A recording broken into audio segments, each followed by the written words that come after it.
How you doing, you old pirate? So good to see you. Hey, welcome back to Star Wars Oosh. In today's episode, I am launching my new series of Star Wars for Beginners. This is basically an easy way for people to get into the franchise and the universe that we all know and love. Today, we're going to be starting off with our first installment with Kylo Ren. And who is Kylo Ren? A lot of people have been asking me this. Some of my new followers over on Instagram getting in touch with some questions. So I thought, you know what? Let's break it down for people. Who is Kylo Ren? So let's start from the beginning. Kylo Ren was first introduced to the Star Wars galaxy as Ben Solo. He was the son to Han Solo and Leia Organa, or Princess Leia if you know her from the movies. Ben Solo was born in 5 ABY. This is 1 year after the Battle of Endor in Episode 6, Return of the Jedi.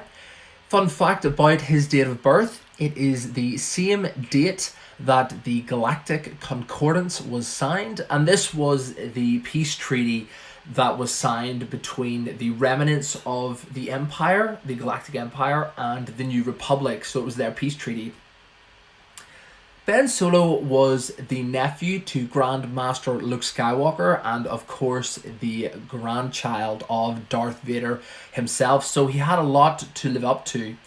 He was once a member of the Jedi Order and then he transitioned to the dark side, of course, and became the supreme leader of the First Order. At the same time as he was in the First Order, he was also made Master of the Knights of Ren. So when you think about it, Kylo Ren, with his lineage, his history, he pretty much was the Disney prince, except in Star Wars. So the space Disney prince, which is awesome when you put it like that, actually. Yeah, we should spread that around more. Kylo Ren, Disney prince in space. From early on, Ben Solo exhibited significant force powers. However, they were often touched by the dark side. And Luke was able to settle some of Leia's early fears about her child's future. And I'll quote this from the Last Jedi novelization.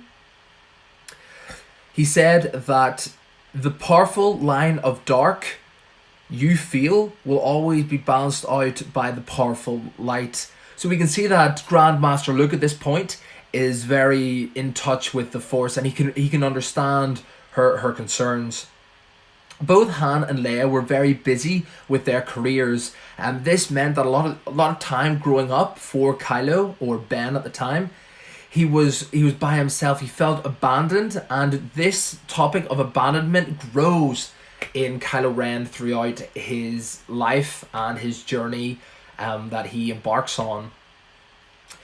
Leia was scared that Ben would turn out to be like her father, like Darth Vader and Anakin Skywalker. So from early on, he was sent to train with Luke Skywalker. And this actually made his issues of abandonment grow more, because he felt that none of his parents had time for him and that he was just being shunned away with his uncle on an island to learn about the Jedi ways.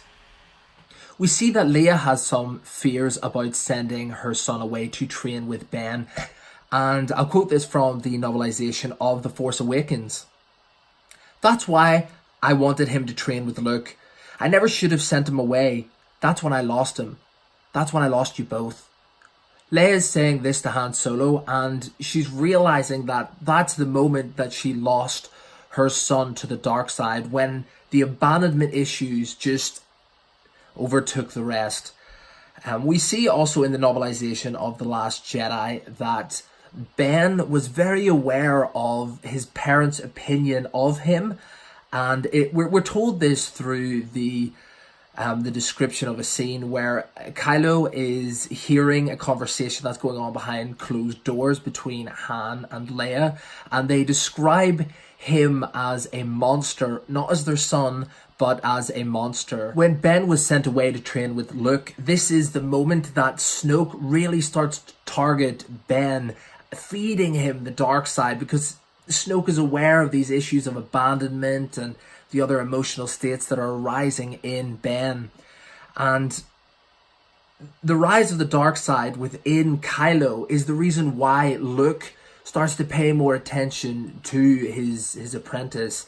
And this leads us into the scene that we see in The Last Jedi, whenever Kylo is sleeping in his hut and Luke Skywalker comes in and stands over his body and he ignites the lightsaber. And the reason this scene happens is Luke touched the mind of Kylo and he sensed the dark side, and this entity was stronger than he could even imagine, and he was actually sensing Snoke's involvement. So in a moment of weakness, Luke ignites the lightsaber and he wants to confront Kylo in a final and fatal way. But he turns off the lightsaber before he actually goes through with the conflict. However, Ben has been awake for all of this and he realizes the danger that he's in. And of course, under the impression that Luke is trying to kill him, Kylo reacts in such a way where he defends himself, but internally he realizes that he would not have the strength to take on Grand Master Luke. Therefore, he decides to collapse the hut that the both of them are in, and this incapacitates Luke and allows Kylo to get out of harm's way. But after leaving the hut, he burns down the New Jedi Temple and confronts the students with the story of what's just happened to him. Basically, he fights the students because there's a certain amount of infighting that goes on, and half of the students side with Kylo and the other half decide that the story is fabricated and it just can't be true that Grandmaster Luke would want to kill an apprentice in his sleep, or his apprentice for any matter, really. So that's why half of the students die and half of the students, presumably, they run off to Snoke at this point.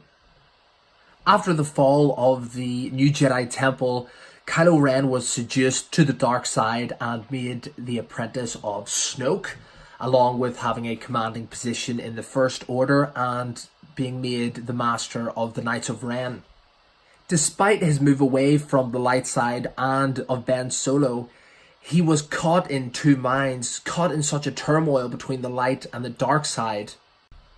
These conflicting feelings led Kylo Ren to kill his father whilst attempting to cut out the weakness that Kylo Ren feels is holding him back. This deed split his spirit to the bone. In The Last Jedi 3D Collector's Edition, it stated that Kylo Ren in this moment is actually being convinced to walk away from all of this, and that deep down he knows that he's gone too far. Kylo Ren in turn kills Snoke in order to protect Rey, as she had been captured by the First Order. After Rey rejected taking Kylo Ren's offer to joining him and them shaping the galaxy in their own image, Kylo became the supreme leader of the First Order. We know that at some point Kylo Ren crafted his own custom lightsaber, which was very traditional for a Jedi, but from the Last Jedi to whenever he does become the supreme leader, we see that he uses the same lightsaber hilt that he used whenever he was a Padawan back with Luke Skywalker, which is interesting. So it was a repurposed hilt.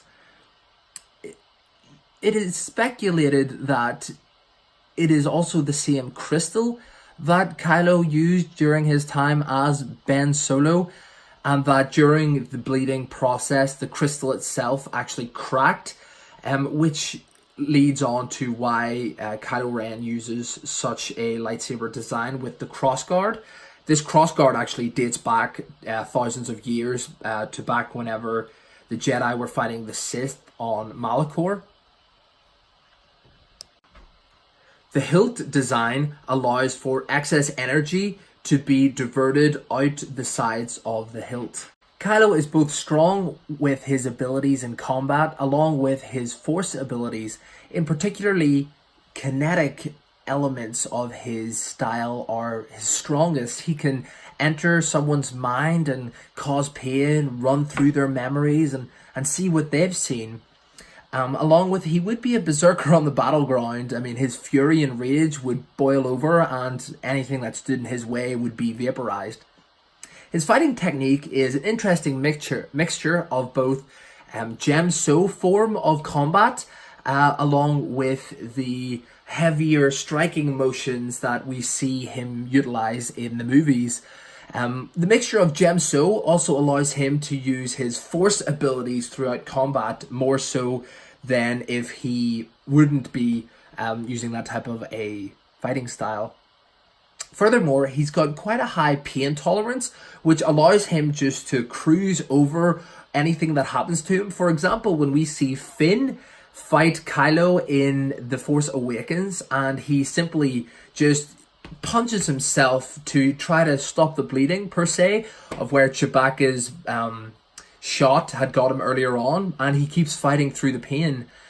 Mixed with this ability to fight through pain is his spatial awareness that he's definitely inherited from Anakin Skywalker and Darth Vader. It really leaves him up to be quite a handful on the battlefield. A very interesting topic with Kylo Ren, of course, is his lineage. Do what must be done. Do not hesitate, show no mercy.